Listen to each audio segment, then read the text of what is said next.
Aujourd'hui, le squad, on accueille le responsable de la recherche et la performance des Brûleurs de Loups, l'équipe de hockey de Grenoble. Jérôme, bienvenue sur le podcast du squad de la performance. Peux-tu te présenter rapidement à ceux qui ne te connaissent pas?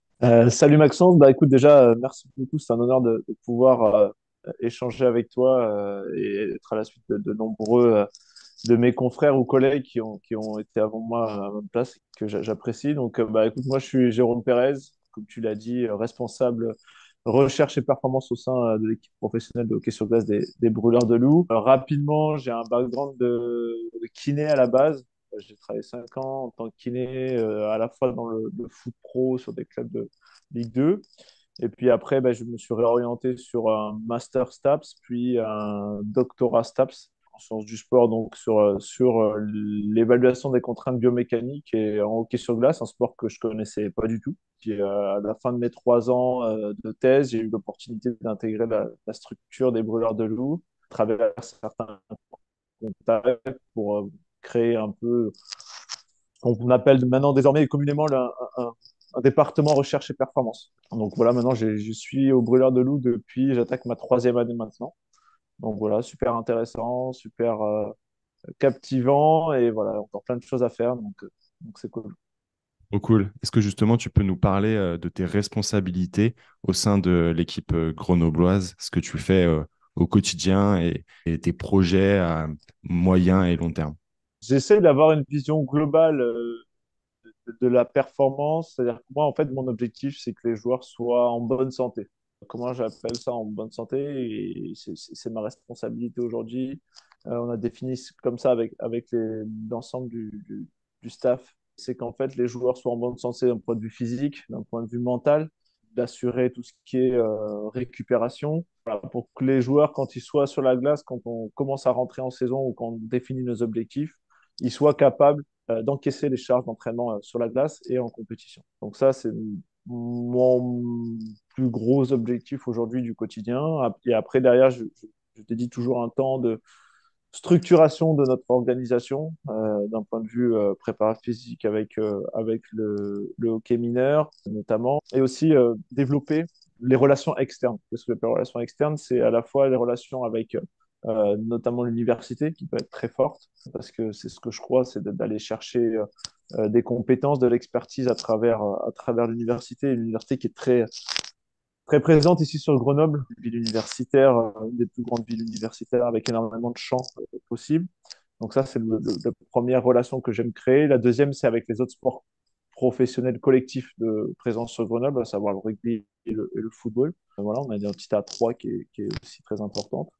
Et la dernière, c'est avec des entreprises. On a un bassin aujourd'hui technologique qui est très important sur Grenoble. Et donc, l'objectif, c'est d'essayer d'aller chercher des entreprises locales qui peuvent nous aider sur certaines problématiques pour optimiser notre performance. Voilà. Donc, en fait, ça, c'est mon deuxième rôle, un peu, ce que je mets un peu sur l'aspect recherche relationnelle, en tout cas, avec l'externe, et qui est une des missions qui est peut-être secondaire, mais qui est quand même très importante pour nous et une des premières pour lesquelles le président m'avait fait venir ici. C'est qu'il voulait vraiment créer cette relation avec le local, voilà, et tout ce qui se fait en local. Ouais, je trouve ça top en fait que tu aies ce background de kiné et que la première chose qui sort de ta bouche, c'est que tu veilles en fait au socle et donc à la santé des joueurs. Est-ce que justement tu peux nous parler finalement des clés que vous mettez en place pour maximiser le potentiel de vos joueurs, que ce soit sur et également bien évidemment en dehors de la glace? Alors, j'ai pas de clé particulière. Je pense que j'applique aujourd'hui ce que tout le monde applique, c'est-à-dire gestion de la charge, communication avec les joueurs, communication avec mon staff médical, communication avec mon staff sportif. Et l'objectif, c'est de prendre en main tous ces aspects-là pour essayer d'optimiser vraiment notre performance et notamment celle des joueurs en individuel pour que collectivement, ça puisse derrière marcher. L'objectif, c'est de lier un peu tous les objectifs de chacun pour que le joueur performe. Et donc, du coup, c'est d'essayer à la fois de les développer physiquement pour qu'ils aient une base athlétique qui soit en accord avec les demandes et les contraintes de notre sport. C'est à la fois travailler avec mon staff médical pour s'assurer des problématiques qui peuvent être en lien avec des petites blessures ou des choses comme ça pour m'assurer que quand le joueur rentre sur la glace, il est en capacité de performer, voilà, d'esprit, entre guillemets, de santé. C'est voir avec mes entraîneurs sur la charge d'entraînement. On a une charge qui est quand même très importante, notamment au niveau des matchs. On joue 2 matchs par semaine, voire 3 en ce moment, notamment pendant un mois là. Donc c'est comment est-ce qu'on ajuste les entraînements, quand est-ce qu'on s'entraîne, les intensités, les volumes. Ben voilà, c'est d'essayer d'emmagasiner tout ça pour que derrière les joueurs puissent performer ou entre guillemets être en capacité de performer. Et donc, finalement, ton rôle, on sait que parfois, les relations entre le staff technique et le staff médical sont parfois avec des visions qui sont légèrement différentes. Est-ce que toi, finalement, ton rôle, c'est pas un peu de faire le tampon entre ces deux départements? Oui, clairement, c'est que chacun a ses priorités. On sait bien que le staff médical, l'objectif, c'est d'être en plus en sécurité possible, et c'est normal, et tant mieux. Et puis, bah, le staff sportif, aujourd'hui, c'est toujours d'aller plus loin, plus fort, plus vite, et tant mieux aussi. Et je ne dis pas que l'un ou l'autre, ou l'un et l'autre, enfin, l'un et l'autre, pour moi, ont raison. Et l'objectif, c'est d'essayer de mixer un peu les deux attentes et que chacun s'y retrouve dans un objectif de performance du joueur, de l'équipe et donc derrière de l'institution. Et l'objectif, c'est que tout le monde soit sur la même longueur d'onde. Et donc, moi, je dis souvent que mon rôle, c'est surtout de la formalisation. Parce qu'en fait, ce qui manque souvent surtout, c'est formaliser les choses. C'est-à-dire qu'en fait, le staff médical dit quelque chose, au final, c'est dit ou à peu près dit ou peut-être mal compris par le staff technique. Et donc, du coup, en fait, chacun se rejette un peu la faute. Et donc, l'objectif, c'est qu'il y ait une personne un peu au milieu, ce que je fais aujourd'hui, qui formalise un peu tout, qui centralise tout, qui formalise pour qu'en fait, chacun ait une vision globale qui soit comprise par l'ensemble des acteurs à court, moyen et long terme. Et donc, du coup, pouvoir chacun travailler de façon sereine avec ses objectifs de façon individuelle. Quand je dis individuelle, c'est staff médical et staff sportif de l'autre côté. Ok, très clair. Dans la présentation de tes missions, tu as parlé de récupération. Quelles sont finalement les mesures que vous avez mises en place pour l'entraînement invisible au sein du club? Aujourd'hui, on met rien d'objectif pur sur les moyens de récupération. On est beaucoup sur du subjectif. C'est-à-dire que moi, mon objectif, c'est en pré-saison de tester le maximum d'outils ou de techniques de récupération au niveau des joueurs. Qu'ensuite, pendant la saison, le joueur puisse se construire sa propre routine de récupération. Mais aujourd'hui, après, ça reste uniquement de l'évaluation subjective à travers des questionnaires, à travers la discussion. Mais on n'a pas de moyen objectif de dire, voilà, on n'utilise pas aujourd'hui le HRV, on n'utilise pas d'autres techniques qui pourraient vraiment nous aider vraiment sur la capacité de récupération de nos joueurs. Mais j'essaye de les familiariser avec le maximum de choses en amont de notre saison, que chacun se dise, bon, ben ça me va, ça me va pas, essayer plein de choses. Est-ce que c'est de la récupération active, de la récupération passive? Est-ce que c'est du massage, du bain froid, de la course à pied? Il y a plein de choses qu'on met en place, du sommeil. Est-ce qu'on augmente le sommeil? Est-ce que voilà. Et donc, du coup, après en saison, ça nous permet de dire sur certaines périodes, de dire, bon, bah, aujourd'hui, ce matin, ou après le match, c'est free. C'est-à-dire que tu construis ta propre routine, on met le maximum d'outils en place. C'est-à-dire on peut mettre de la récupération active avec du vélo ou un peu de course. Il y a les kinés qui sont là pour du massage. On met en place des bains froids quand vraiment notre calendrier de match est vraiment très surchargé. Les lendemains matin, on peut laisser par exemple mettre optionnel le réveil musculaire pour essayer, pour certains qui ont besoin de plus dormir, d'augmenter leur temps de sommeil et donc d'augmenter leur temps de récupération. Voilà. Donc, mais tout ça, en fait, on essaye de le tester au maximum sur notre période de préparation qui est bon, comme beaucoup de sports collectifs, de 4, 5, 6 semaines, où là, vraiment, on contraint les joueurs à beaucoup de choses. On propose aux joueurs beaucoup de choses pour que derrière, en saison, ils puissent se dire, voilà, moi j'ai testé ça me va bien. Et donc, du coup, je peux l'appliquer. Après, c'est de la discussion avec les gars, c'est en fonction de l'état actuel, en fonction du temps de jeu de chacun. Voilà, on essaie d'orienter quand même toutes les différentes choses. Tu as parlé de sommeil. Je crois savoir que vous aviez tenté de mettre en place quelque chose avec l'INSEP. Où est-ce que ça en est au niveau de ce projet? C'est assez rigolo parce que c'est un des premiers projets que j'ai monté ici quand je suis arrivé et que je discutais avec mon président, mon manager, et puis ils me disent, bon, bah, faudrait que tu vois pour essayer d'avoir un petit budget matériel sur la préparation physique, tout ça. Et puis je les regarde et puis je dis à un moment donné, bon, bah, ok, faut un budget pour acheter des matelas. Et là, ils me regardent et me disent, bah, on ne suit pas trop là. Je dis, bah ouais, en fait, alors moi, je connaissais pas le question de classe et le déplacement, les choses comme ça. Donc, j'avais expérimenté avec les joueurs, donc je faisais des voyages et tout ça. Et puis, quand tu montes dans un bus, tu dors 2 nuits par semaine dans un bus couchette, allongé, voilà, un peu à l'ancienne, où les matelas sont pas tout plats, où tu as le bruit, tu as les arrêts, tu as les gars qui te passent à côté. Enfin, voilà, c'est assez complexe de dormir. Et donc, le président avait fait enfin, en tout cas, l'organisation a fait l'effort d'acheter un nouveau bus couchette vraiment de façon individuelle pour augmenter cette capacité, mais les matelas restaient encore pour moi obsolètes. Et donc, du coup, j'avais demandé, je me suis dit, voilà, je discutais beaucoup, notamment à l'époque de ma thèse avec Maxime Chauvineau et Anis Saloulou qui faisaient leur thèse en même temps. Et eux, ils avaient travaillé justement sur le centre d'entraînement du rugby là, à Marcoussis, où ils avaient implémenté des nouveaux matelas pour augmenter et améliorer la capacité de sommeil des humains. Et moi, je me suis dit, bah, tiens, c'est le moment aussi peut-être nous de faire quelque chose à notre échelle sur quelque chose qui pour moi a un impact très important et on le voit aujourd'hui. L'ensemble des clubs Magnus aujourd'hui ont investi en 2 ans. Tous les clubs ont investi dans un nouveau bus couchette parce qu'aujourd'hui, avec le rythme des matchs et l'ensemble des contraintes, aujourd'hui, c'est une réelle plus-value. Et donc, du coup, en discutant avec mon manager et mon président, je lui avais dit, ben, on va mettre en place une petite expérimentation, une petite étude en mettant en place des matelas confortables d'hôtellerie pour pouvoir améliorer la sensation de récupération du joueur. Donc voilà, on avait testé les joueurs à travers des questionnaires subjectifs parce qu'on ne peut pas monitorer dans un bus parce que ça bouge tout le temps. Donc tous les capteurs qui existent aujourd'hui, qui sont les accéléromètres, ne fonctionnent pas dans un bus. On les a tous testés. Les bandeaux, les montres connectées, les whoops, les Oura Ring, tout ça, on a tout testé. Et il n'y a rien qui D'accord. marche parce que en fait, dans un bus, ça bouge tout le temps. Ouais. Donc ça capte pas bien le sommeil. Et donc, du coup, on avait fait juste déjà des évaluations subjectives sur 2, 3 semaines, dans un bus normal, dans un bus couchette, mais avec des matelas, entre guillemets, basiques, et avec les nouveaux matelas. Alors, on n'avait pas fait une très grande étude ni sur beaucoup de sujets, donc les résultats n'étaient pas forcément significatifs sur beaucoup de paramètres, mais en tout cas, il était pas significatif sur un des paramètres qui, pour moi, est le plus important, c'est la qualité du matelas. Et en fait, les joueurs avaient vraiment cette sensation d'avoir une qualité qui était aussi bonne que leur matelas personnel, ce qui pour moi déjà est une réelle plus-value.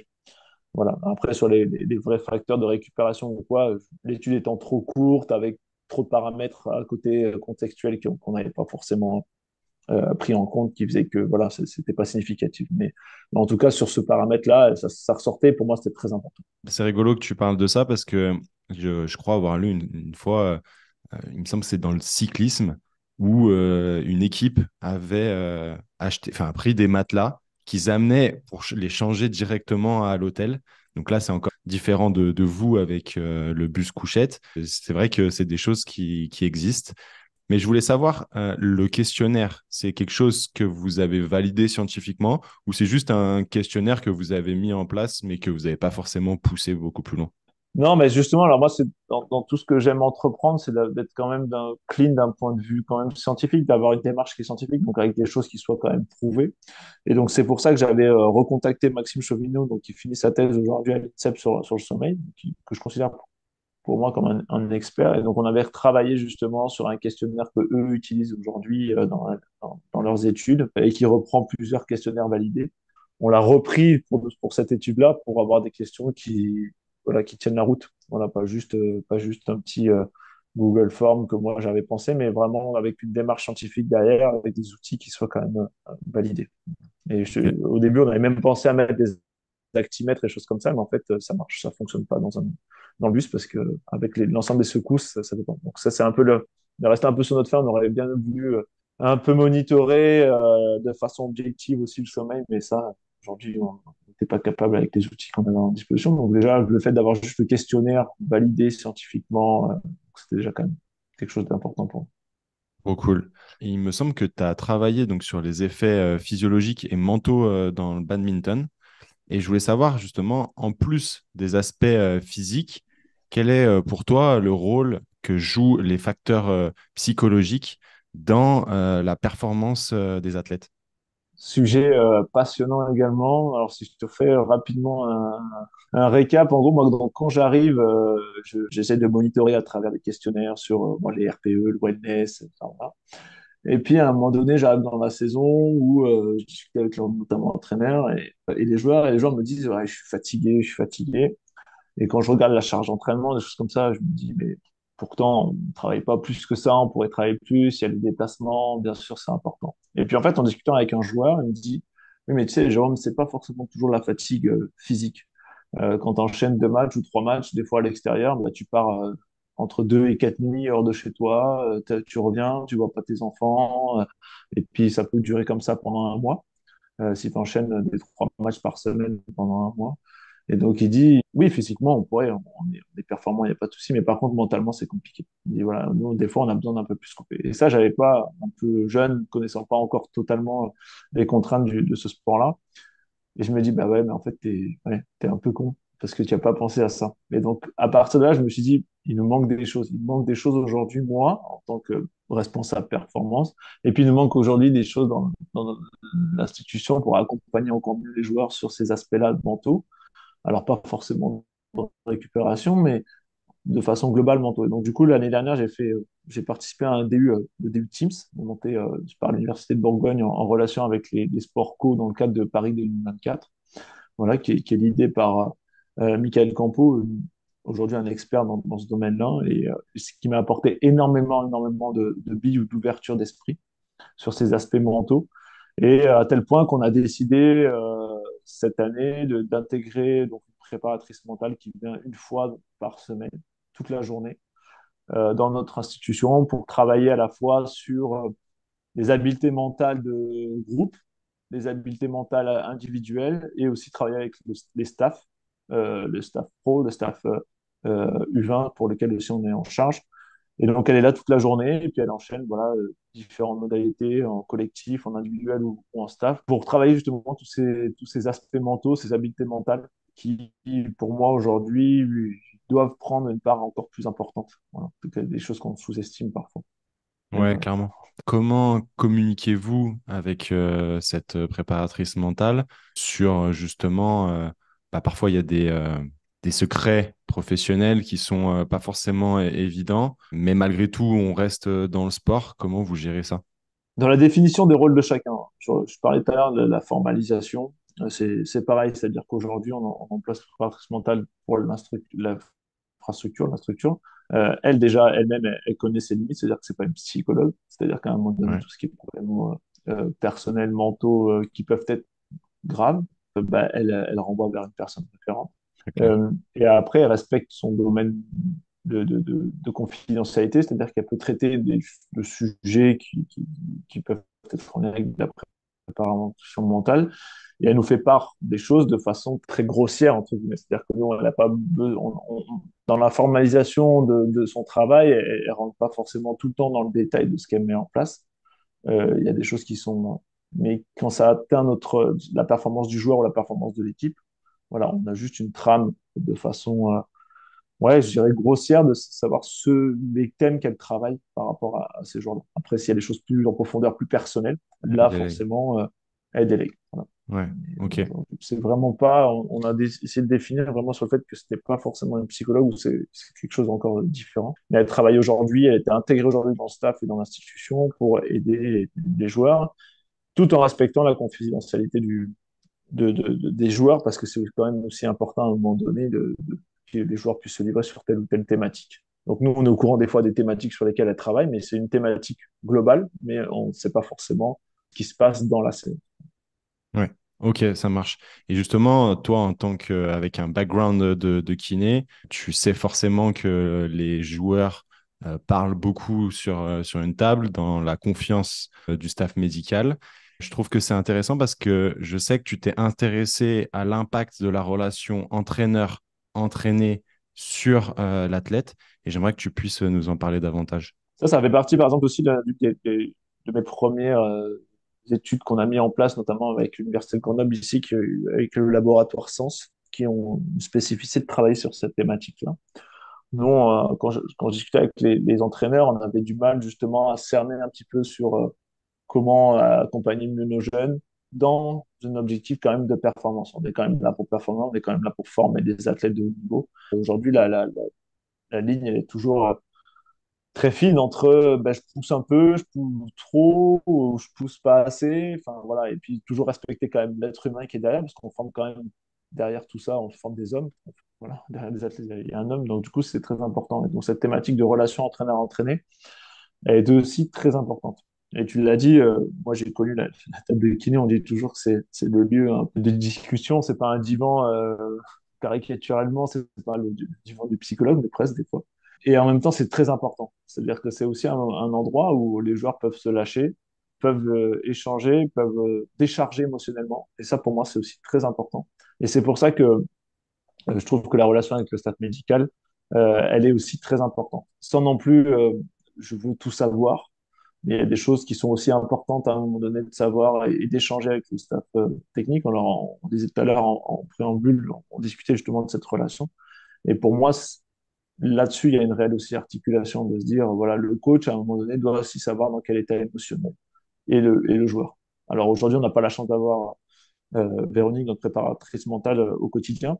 Donc, c'est aussi la discussion entre nos kinés et Véronique, Véronique et nous. Et voilà. Et l'objectif, c'est de tout, mettre tout ça ensemble parce que l'objectif commun à la fin, c'est que tout le monde performe, que l'institution performe, que l'équipe performe et qu'individuellement, chacun performe. Et tout ça, c'est important. Et donc, c'est dans la construction de ce qu'on met en place où chacun est conscient de tout ça qu'on va aider. Donc, du coup, ces discussions-là sont importantes. Et comme avec le travail avec Véronique, il y a de la confidentialité, je ne demande pas à savoir tout ce qui se passe sur la table d'équipe. Mais à la fois, il y a des choses qui peuvent vraiment nous impacter et donc, du coup, qui sont intéressantes.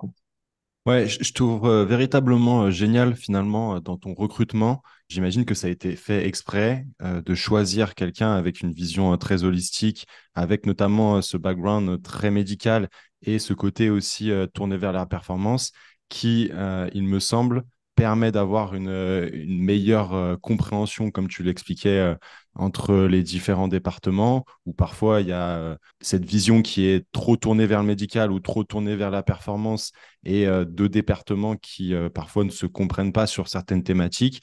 Et j'imagine que pouvoir comprendre ça te permet aussi d'avoir une vision à moyen, long terme centrée sur le joueur et te dire, OK, moi j'ai des informations venant des deux côtés et je comprends aussi que l'athlète aujourd'hui, il faut le prendre de telle manière pour justement avoir le fruit de ce qu'on a mis en place, peut-être plusieurs semaines, plusieurs mois plus tard, sans forcément avoir une vision court-termiste et juste de voir au bout de son nez, quoi.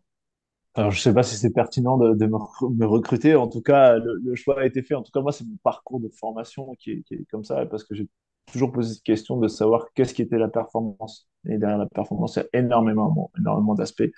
Et quand je regarde un petit peu mon cursus, et c'est ce vers quoi je veux tendre, c'est qu'aujourd'hui, je me considère plus comme un collecteur d'informations. C'est-à-dire que j'ai un background de kiné, j'ai fait un DU en nutrition, micronutrition, j'ai fait, l'année dernière, j'ai participé au DU en préparation mentale ou optimisation de la performance collective sur les aspects mentaux. Mais je suis pas un expert, en fait, de tout ça. Moi, mon objectif, c'est juste de collecter l'ensemble des données de tout le monde, d'essayer, encore une fois, de les formaliser pour que chacun soit sur la même trame. Parce que pour moi, c'est quelque chose qui est vraiment important. C'est-à-dire que les process sont vraiment importants pour que chacun soit sur la même trame. Et une fois que j'ai collecté ces informations, oui, en effet, j'ai quelques billes qui peuvent me dire, bon, bah là, je vais aller chercher cette expertise-là, je vais aller chercher cette expertise-là pour nous aider sur cette thématique. Et ensuite, derrière, à la fin, on fait le point et chacun est OK avec ça. Mais c'est-à-dire qu'aujourd'hui, je ne suis pas kiné dans ma j'ai des outils qui font que j'ai mon expérience qu'eux, mais les kinés avec lesquels je travaille ont l'entière responsabilité de la kinésithérapie. Le docteur est entièrement responsable de tout ce qui est médical. Je travaille aussi avec nutritionnistes ou préparatrices mentales. C'est eux les experts de cette thématique-là. Moi, mon objectif, c'est juste de faire fonctionner tout ça et de formaliser l'ensemble des champs de compétences qui tournent autour de mon joueur. Mais moi, même si j'ai des outils qui étaient pour moi nécessaires pour comprendre encore mieux la performance de façon globale, moi, je m'appuie toujours sur de l'expertise des gens qui sont vraiment experts et qui travaillent au quotidien dans ce domaine-là. Voilà. Moi, l'objectif, c'est pas d'être tout à la fois et au final, t'es rien, mais c'est juste de plus de. C'est pour ça que je collecte et j'essaie de toujours me dire, formalise des choses pour que tout soit clair pour tout le monde. Ok. Une des raisons pour laquelle, du coup, on t'a également recruté, tu l'as dit tout à l'heure, c'est de créer des collaborations avec les autres clubs de la région. je trouve que c'est quelque chose d'assez pertinent et finalement qu'on retrouve pas forcément dans d'autres clubs, dans d'autres régions. Est-ce que peut-être que comme Grenoble est une ville qui est quand même où il y a une grosse ébullition du peu que j'en connais, j'imagine que c'est une des raisons. Mais finalement, comment vous collaborez avec ces différents clubs et même ces différentes entreprises comme tu en as parlé tout à l'heure? Il y a une réelle volonté locale de dynamisme. Aujourd'hui, il y a notamment un groupe qui a été créé qui s'appelle le groupe CAS, donc Centre d'aide au sport d'excellence, qui regroupe en fait, qui est l'idée un peu par l'université aujourd'hui et qui regroupe l'ensemble des sports d'excellence grenoblois. Parce qu'il y a énormément de monde sur Grenoble qui atteint le sport d'excellence, que ce soit en sport individuel, en sport collectif amateur et des sports collectifs professionnels. Et donc l'objectif, c'est d'essayer de faire parler tout le monde à chaque fois et d'essayer de coopérer tous ensemble à travers des thématiques de formation des entraîneurs, à travers du prêt de matériel et des choses comme ça. Cette entité-là est vraiment importante pour nous et vraiment dynamique. On essaie de se réunir régulièrement donc sur plusieurs thématiques, sur l'accompagnement médical des athlètes, sur la formation des entraîneurs, sur voilà, il y a plein de thématiques différentes qui font qu'on essaye quand même de collaborer. Et puis on a développé aussi plus spécifiquement et parce que bah, on est sportif professionnel, donc du coup on a plus tendance d'attrait donc pour les autres sports. Donc on est trois vraiment sport co, donc le foot, le rugby et le hockey sur glace qui sont bien présents sur le Grenoble. Donc du coup on essaie quand même d'échanger ensemble le plus souvent possible. Nous, ça nous arrive, par exemple, avec le rugby, on va très régulièrement faire une séance au centre d'entraînement du rugby, puis eux viennent essayer la glace au moins une fois par an. Voilà, ça permet d'avoir des approches. Avec le foot, par exemple, on a des réunions où on se rencontre forcément avec le préparateur physique ou le directeur de la performance là-bas pour essayer d'échanger sur des thématiques qui sont même souvent communes, même si le foot et le hockey sont très éloignés sur certains aspects. Il y a toujours des thématiques sur lesquelles on est assez proche. Et donc, du coup, là par exemple, cette semaine, on a fait venir le directeur de la performance du foot qui était sur notre accompagnement justement sur les aspects mentaux. Qu'est-ce qu'on mettait en place, comment on travaillait, avec qui, voilà. Donc on a eu une réunion d'une heure tous ensemble sur développer un peu cet aspect-là. Parce que voilà, eux prennent nos idées ou ce qu'on met en place. Nous, quand on va chez eux, on discute sur des thématiques qu'ils mettent en place que nous on n'a pas pensé qui sont intéressantes. Et donc du coup, on essaye de mutualiser un petit peu à la fois nos idées, à la fois nos outils pour essayer d'aller plus vite. Et puis, ben, parce qu'une fois qu'il y a quelqu'un qui a traîné un petit peu des plâtres, eh ben, c'est plus facile après derrière d'y aller. Voilà, on a travaillé aussi sur les sciences des données. On travaille ici avec l'université et l'IUT justement sur toutes nos données, qu'est-ce qu'on en fait, comment on les traite, comment on les visualise. Voilà. Donc, avec le foot, la semaine dernière, on était en réunion là-dessus. Avec le rugby, on échange sur l'utilisation du 1080, sur comment aborder les commotions, le développement athlétique qui est plus commun avec le rugby forcément. Voilà, et donc, du coup, bah, on échange avec le directeur de la performance au FCG ici sur ces thématiques-là. Donc voilà, à chaque fois, on a des thématiques communes. Et donc, du coup, l'objectif, c'est d'échanger ensemble pour faire avancer et pour voir les outils qui sont mis en place par les uns et les autres. Et donc, d'aller plus vite aussi. Ouais, clairement. Et qui est-ce qui a été à l'origine de ce projet? Je dis encore une fois, c'est la fac ici, l'université de Grenoble-Alpes, qui a déjà mis en place cet outil, la case, qui nous permet de nous rassembler régulièrement. Après, il y avait des contacts qui étaient déjà faits, moi, quand je suis arrivé, à travers le préparateur physique qui était là avant, Stéphane Gervais, qui travaillait beaucoup déjà avec le club de rugby, notamment sur l'utilisation du 10-80 sprint. Donc, du coup, il y avait déjà des connexions qui étaient déjà faites. Mais moi, mon objectif et ma réelle volonté, quand je suis venu sur Grenoble, connaissant un peu le contexte sportif du bassin grenoblois, c'était d'augmenter encore plus ces relations. Et donc, bah, en plus, moi qui ai déjà travaillé dans le foot, donc j'avais plus de connaissances aussi et d'attirance d'aller vers le foot, c'était plus facile. Donc, j'ai créé encore de la relation avec le football. Puis avec le rugby, c'était déjà fait, et donc je l'ai consolidé tout simplement parce que encore une fois, pour nos joueurs, c'est super intéressant d'aller une fois ou deux dans l'année s'entraîner là-bas, ça change, ça casse un peu la routine. Et puis il y a des thématiques qui sont vraiment très proches entre le rugby et le hockey sur glace. Et donc du coup, voilà, eux ils font. Je trouve qu'aujourd'hui le rugby c'est un des sports qui est très avancé sur beaucoup de domaines. Et donc du coup, je regarde beaucoup ce qui se fait dans ce sport-là. Et forcément, quand on a un club aussi ancien et performant dans la région juste à côté, bah, il faut regarder ce qui se fait, tout simplement. Donc voilà, c'est échanger avec eux, c'est voir ce qu'ils mettent en place et pourquoi et comment. Et voilà, tout simplement. Ça, c'est vraiment cool. Comment ça se matérialise? Est-ce que c'est des réunions qui sont mensuelles, bimensuelles, de manière régulière, ou c'est plus aléatoire dans le calendrier? Aujourd'hui, il n'y a rien de formel. Rien de formel, c'est plus des fois de l'échange de textos, de mails, et puis bah, tiens, cette thématique-là m'intéresse, est-ce que je peux passer la semaine prochaine, prendre un café, et puis on reste une heure ou deux. Trop bien. Voilà, il y a rien de formel aujourd'hui, mais c'est quelque chose qui est vraiment important pour moi et que j'essaie vraiment d'entretenir. Voilà. Là, je pousse aussi notamment sur le club de rugby de Chambéry, parce que nous, on s'occupe aussi de l'équipe de Chambéry en hockey sur glace, qui est en deuxième division en D1. Et en fait, j'essaie de créer un peu la même chose. À Chambéry, il y a un super club de rugby qui est en train de monter, il y a un super club de handball qui est performant depuis des années en Ligue Star League. Et donc, l'objectif, c'est de créer exactement les mêmes connexions dans le bassin chambérien, et donc du coup qui est très proche du bassin grenoblois. Et donc en 45 minutes, on a quand même 6 gros clubs de sport co qui sont performants dans leur championnat. Et donc du coup, l'objectif, c'est d'essayer d'échanger sur beaucoup de thématiques. Ouais, je trouve génial en fait cet esprit de décloisonner pour avoir des échanges et d'éviter, comme le dirait Mourad Abed, que j'ai interviewé sur ce podcast, qui dit que parfois il y a une certaine consanguinité dans les disciplines parce que les acteurs restent dans la discipline pendant de nombreuses années, ont sûrement même été athlètes dans le sport pendant de nombreuses années et que du coup, on n'avance pas véritablement dans les thématiques, dans sa réflexion, dans son esprit critique. En tout cas, ça me donne beaucoup de réflexion sur tout ce que tu viens de dire. C'est vraiment top. Ouais, il y a en effet ça. Je sais pas si c'est gangréné ou quoi, parce que c'est sûr que c'est la facilité de prendre des gens qui connaissent la spécificité du sport qui est quand même importante à prendre en considération. Moi, j'arrive dans le hockey, je connais rien du hockey.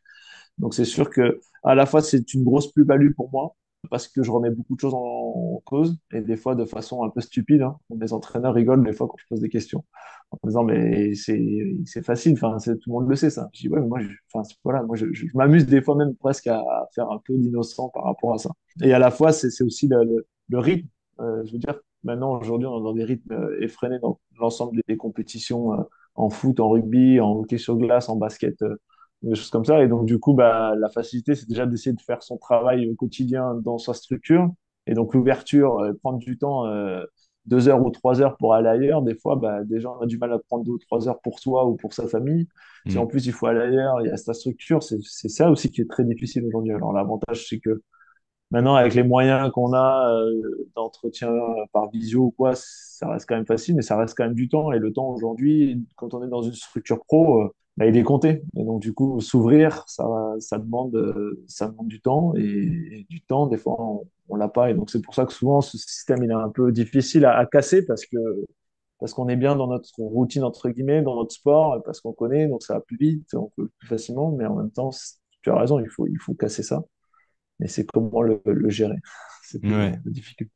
clairement. J'aimerais maintenant qu'on parle des pathologies. Quelles sont les pathologies que vous retrouvez spécifiquement au hockey sur glace? Alors, c'est rigolo, ça dépend vraiment des années. J'ai des cycles là, depuis 3 ans que je suis là. Par exemple, l'année dernière, si on part de tout en bas, j'avais beaucoup de syndesmose au niveau cheville. J'ai eu la première année beaucoup de fractures par choc, notamment du palais. Voilà, sur ce qu'on appelle les block shots. Après, les grosses thématiques qui ressortent souvent sur le hockey sur glace, et il y a beaucoup d'études qui ont été faites là-dessus, c'est tout ce qui est, alors, sous le gros terme pubalgie, hein, groin pain, voilà, que ce Mhm. soit adducteur, niveau osseux ou problématique de conflit de hanche. Beaucoup les épaules, acromiaux, beaucoup par contact aussi, ou luxation. Là, cette année, c'est beaucoup de poignets.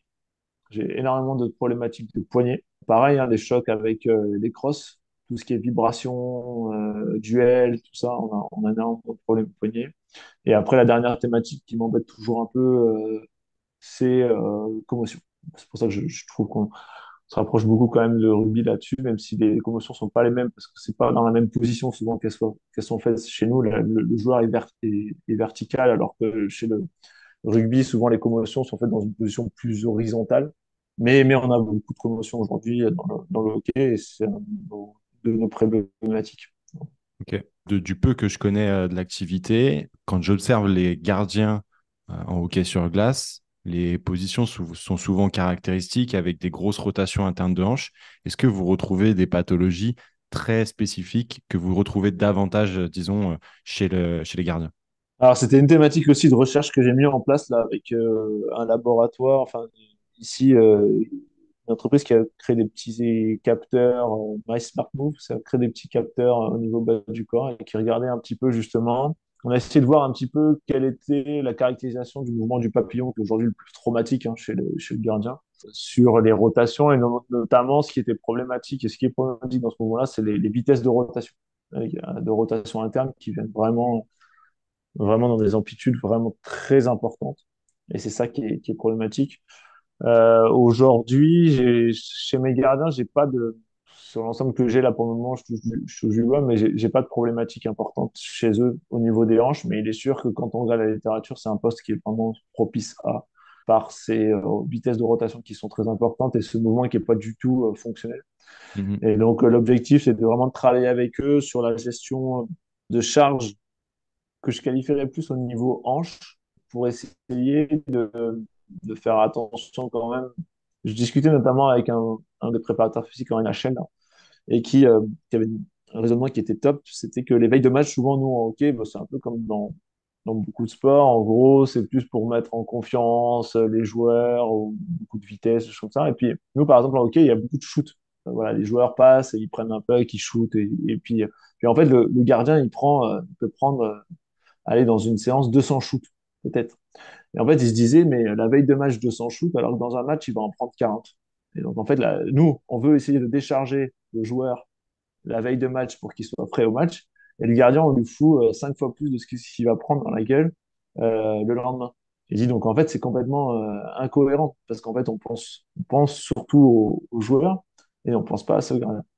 Et donc eux leur thématique c'était de dire que les veilles de match maintenant ils tournaient à 3 ou 4 gardiens pour justement décharger aussi le gardien, notamment celui qui allait jouer le lendemain, pour éviter qu'ils prennent des shoots à foison et qu'ils se mettent en papillon 200 fois dans l'entraînement de 45 minutes, alors que dans le match, il va le faire allez, entre 30 et 40 fois. Donc c'est important et aujourd'hui, c'est une des thématiques sur lesquelles on doit vraiment progresser, sur cette spécificité du poste de gardien, que ce soit d'un point de vue à la fois développement et à la fois aussi prévention des troubles qui peuvent arriver, comme tu en parlais sur les hanches. Quoi. Comment ça se passe une réathlétisation sur glace chez un hockeyeur? J'imagine que c'est complètement différent de ce que tu as pu voir dans le football. Oui, c'est différent sur les aspects pratiques, mais après, ça reste la thématique, enfin, la trame est la même, c'est-à-dire qu'aujourd'hui, c'est du travail d'abord avec les kinés, du travail en salle, hors glace, qui doit être fait, et puis après, sur la glace, c'est retravailler de façon plus spécifique les gestes, forcément dans un élément que tu peux pas retrouver hors glace, donc c'est cela qui est assez là où il y a la spécificité. Mais sinon, après, la trame est exactement la même. D'abord, on est vraiment non spécifique, puis on va travailler sur de plus en plus spécifique. Alors après, c'est d'abord, si c'est que du haut du corps, ben, d'abord, c'est que du patin. J'essaie de garder le maximum mes joueurs blessés dans leur activité quand même. C'est-à-dire que tous les blessés enfin, de membres supérieurs patinent régulièrement, même s'ils sont blessés membres supérieurs. Garder un peu la sensation de glisse. Je compare souvent mes joueurs à des nageurs. On dit souvent la nage, il faut avoir la sensation de glisse. Qu'est-ce que c'est la glisse, la spécificité? Moi, c'est pareil, c'est-à-dire que des joueurs qui ont un moyen de locomotion vraiment particulier qui est le patinage, si tu leur enlèves ça, bah, l'air de rien, même si ça revient vite, il y a quand même cette notion de glisse qui est très importante pour eux et de sensation spécifique.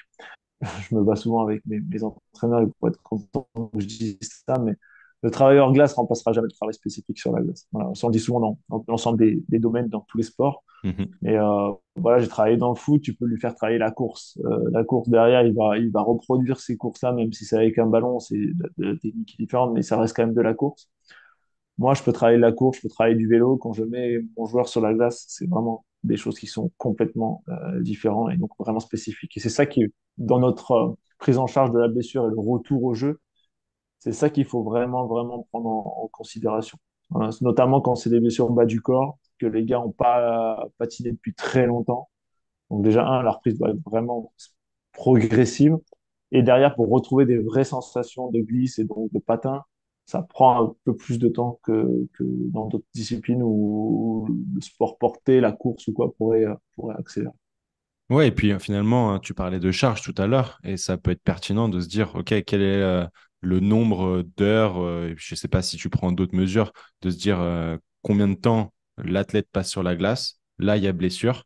Si tu coupes complètement la glace et que derrière, tu es obligé de remettre progressivement du patinage, que tu n'auras pas forcément le temps de mettre tout ça, donc du coup, tu vas aller un peu plus vite dans la progression, et du coup, derrière, au lieu d'avoir une problématique liée ben, au haut du corps, tu vas te retrouver derrière avec une problématique liée à une mauvaise charge sur le bas du corps, notamment à cause du patinage et de l'ondulation de la charge, quoi.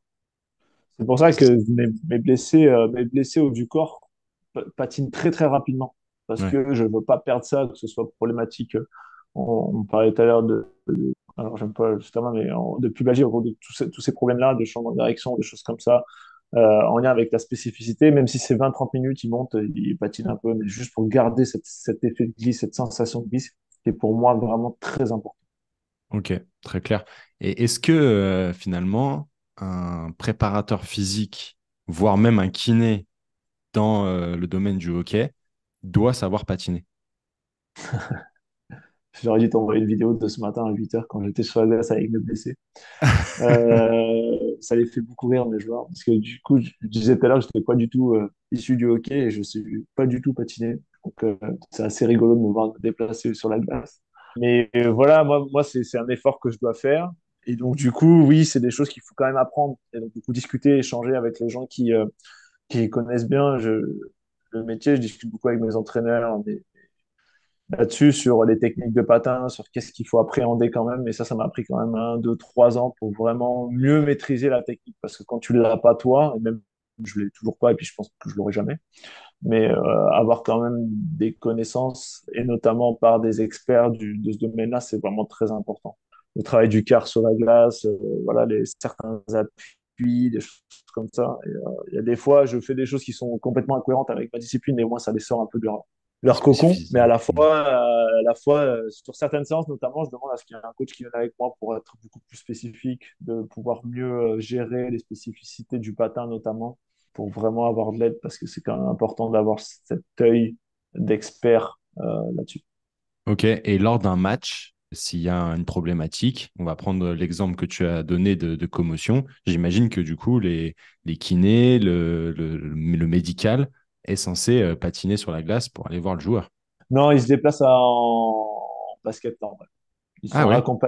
Ils sont accompagnés par souvent, tu vois sur l'ensemble des matchs, il y a souvent un joueur qui vient chercher la personne qui le tient en fait, mais les personnes sont en basket. Il y a pas... Ils courent pas, du coup ils courent pas. D'accord. Donc, il n'y Ils a pas de s'appuient risque beaucoup sur les de joueurs. chute et de passer sur vidéo gag. Bah, il y en a, hein. Il y en a des fois, mais on n'espère pas quand même parce que l'air de rien, ça fait très, très, très, très mal. De se prendre Ah ben, glisser et c'est sûr. taper la tête sur la glace, ça fait très mal. Et c'est sûr qu'il vaut mieux Donc, du coup, ça fait deux tomber à commotions. ski qu'en hockey sur glace, j'imagine. Je sais pas, parce qu'après, c'est le ski, il y a aussi la vitesse quand même. Oui. Même si la vitesse d'un hockeyeur, elle peut Même atteindre juste combien? de tomber sur la. Ça dépend si tu vas chercher ta vitesse maximale ou si tu vas chercher ta vitesse en match. En match, elle n'est pas si importante que ça. On atteint des 30, allez, entre 30 et 35 km/h. On peut même aller des fois sur du 40, mais pas beaucoup plus en fait. Mais parce qu'en fait, le nombre de joueurs le fait que ce soit quand même un petit terrain fait que tu peux pas non plus atteindre des vitesses maximales Hmm. très importantes. Je sais par exemple, quand il y a certaines équipes qui cherchent à avoir vraiment cette vitesse maximale, ils demandent à leurs joueurs de faire déjà un demi-tour d'élan pour vraiment aller chercher des vitesses max. Mais ça, au final, dans notre discipline, ça n'arrive pas si fréquemment que ça parce que, encore une fois, il y a quand même 10 joueurs sur la glace, plus les règles qui font que tu patines jamais comme un taré en ligne droite, comme ça. Hmm, hmm, hmm. Donc voilà. Ok. J'aimerais qu'on passe à la dernière partie du podcast et que tu nous dises comment tu vois l'évolution de la performance dans le sport en France dans les 10 prochaines années. Ouais, c'est vraiment une bonne question. J'ai du mal à me projeter, moi, souvent, donc c'est quelque chose qui est pas facile pour moi. Peut-être par encore la formalisation de nos choses, parce que qu'est-ce qu'on voit aujourd'hui, c'est de plus en plus de spécialisation dans l'ensemble des domaines, c'est-à-dire qu'on a de plus en plus d'experts dans tout. Mais il faut pas oublier que notre sport, ou que le sport en général, regroupe tous les domaines en même temps.